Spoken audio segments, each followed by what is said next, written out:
What if it's not really 2025? What if it's actually 1728? Hello, explorers. Today we're diving into one of the strangest historical theories ever proposed, the phantom time hypothesis, a claim that nearly 300 years of our history may have never happened. This idea was introduced in the 1990s by German historian Heribert Illig. He argued that the years between 614 and 911 AD were completely fabricated. According to him, political and religious powers wanted to reshape history, so they simply added centuries to the timeline to serve their agendas and narratives. His boldest claim, Charlemagne, one of Europe's most iconic rulers, might never have existed. The early Middle Ages, a convenient invention to fill the gap and legitimize imperial rule with a false foundation.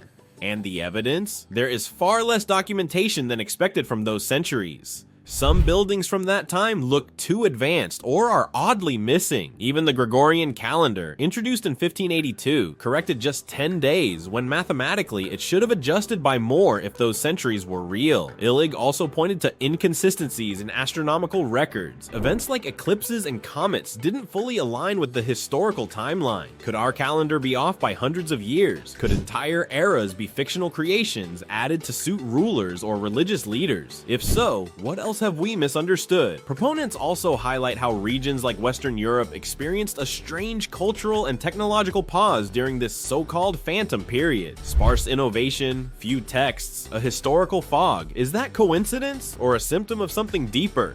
Skeptics, of course, strongly disagree. They point to coins, manuscripts, and astronomical data that support the existence of those years. Most believe the Dark Ages were simply underdocumented, not erased. But phantom time supporters argue those records were forged, misdated, or rewritten long after the fact to fit emerging narratives. So what if they're right? What if modern civilization rests on a timeline full of gaps, distortions, and deliberate edits? It may sound absurd, but this theory forces a deeper question.